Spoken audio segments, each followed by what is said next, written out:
Hello and welcome to another Atypical Philosopher video with myself, Jonathan MS Pierce. A short video today with a little musing on death and the idea that every year the probability increases, you know, that we will die. Now, I was fortunate enough to kind of swan through most of my life, only rarely coming into contact with death. My grandparents, eventually, while I was away from home, either abroad or at university, there was one work colleague in my sort of early working years. I think that was about it. I really didn't come into a lot of contact with death.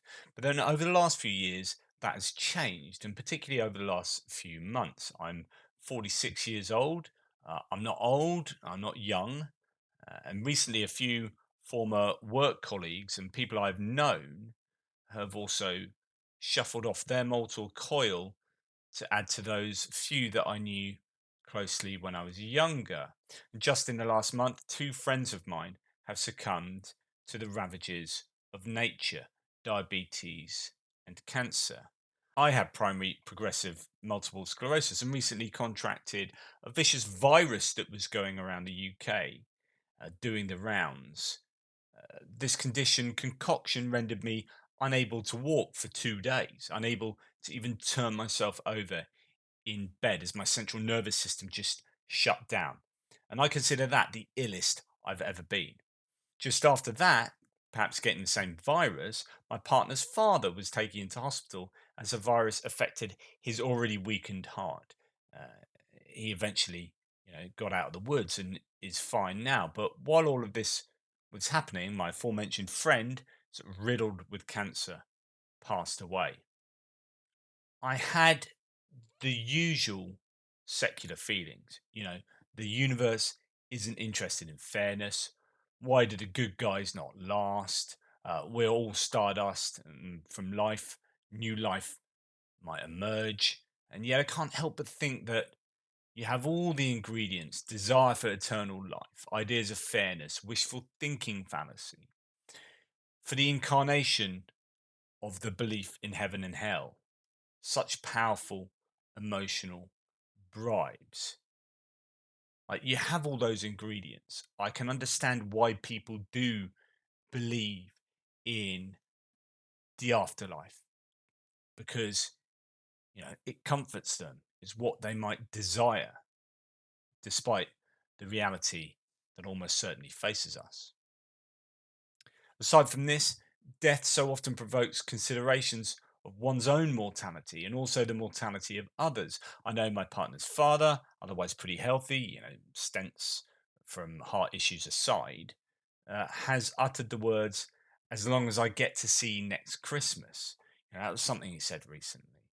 Thoughts of his own mortality are obviously front and center of his conscious mind, given that he got that virus and was hospitalized. And he's in, I think, his early 80s now.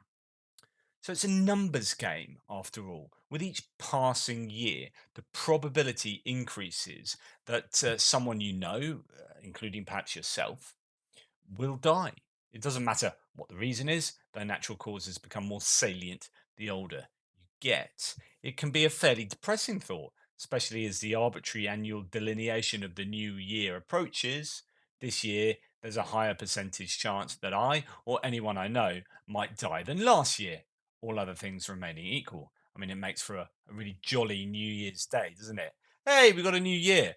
Hmm, slightly higher chance I'm not going to make it through this year than through the last year. At this point last year. Yeah. I wonder whether such thoughts, though, for the 46-year-old that I am, will change the way I actually live on a day to day basis.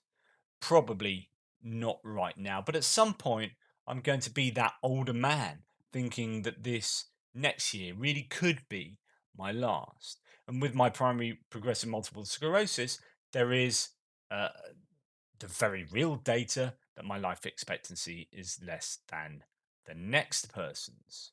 So, how would this change the way I would be living?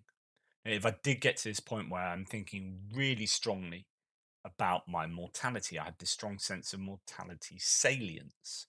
I often think that life has everything the wrong way round. When you retire, your body is older and less able to enjoy the benefits of retirement. But then again, you are too old to be as actively productive in the work environment in the way you once were. I used to think we should split retirement over the years that you are more able, sort of 5 years working, followed by 2 years of retirement throughout your life. 5 years on, 2 years off, 5 years on, 2 years off, and basically until you die. Maybe as you get really old, your working patterns will change and the kind of job you'll do will change. But if the society is constructed around that kind of idea, they would adapt to kind of jobs for older people. I guess the ramification of this is some sort of old people's home sweatshop, though, working people riddled with the vagaries of old age until they die. But, ruminations about reorganizing life aside, it's difficult to think how someone in, say, their 80s and with moderate financial foundations might significantly change their lifestyle. You could get very analytical about it. I give myself 2 years, perhaps just as a kind of arbitrary point in life. I give myself 2 years, so that's 17,520 hours. Okay, 8 hours of sleep a day. That works out at 2,920 hours a year, so 5,840 over the 2 years. That leaves me with 11,680 hours to use over these 2 years.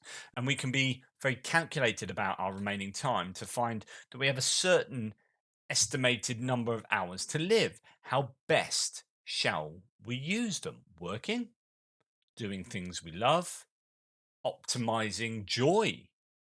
We could work out units of pleasure a certain activity gives us per hour and then try to maximize doing those things. But there are different types of pleasure. The short term hit of drugs or drink can be pitted against the long term creation of I don't know, a woodwork project, or the enjoyment of a board game, or a trip to the theatre, or a long walk. So, what gets you greater joy? What should you spend that time doing? Should it just be a mix of all these things? When we have a feeling of a shortening of those finite hours of continued existence, do we consider shorter term activities over longer term goals? Learning to play a musical instrument so that I may at one point be able to play it really well and enjoy that. Well, if I've got to put those time hours into doing that, are they as enjoyable as a final outcome? Should I spend my finite hours doing that, or have kind of a shorter term hits to my enjoyment? So on and so forth. I used to leave my students at the end of the year with this maxim: one day your life will flash before your eyes. Your job is to make sure it's worth watching. But is this true? Of course, to some extent. But if you really like, say, gaming and spend an enjoyable 30% of your final year spamming a PlayStation 5 controller, is that any more or less fulfilling than climbing a mountain, visiting museums, or some such other pursuits? Or is it indeed best not to consider these ideas at all? Is it better to continue to live as if you still have 20 years left, even when you are 85? To not think about those final finite years, months, weeks, and hours, totting them up in some kind of calculation, to just live as if you are immortal? These questions appear in my consciousness with a greater regularity now than they ever have. Well, I never previously had such thoughts at all, I guess, but I need to work out, I suppose, whether blissful oblivion is more warranted than hard nosed calculations. I'd be interested in what you think, whether you have ever thought about this, whether you know people who have passed away, who knew they were going to pass away. What did they decide to do with their lives? How did it affect them?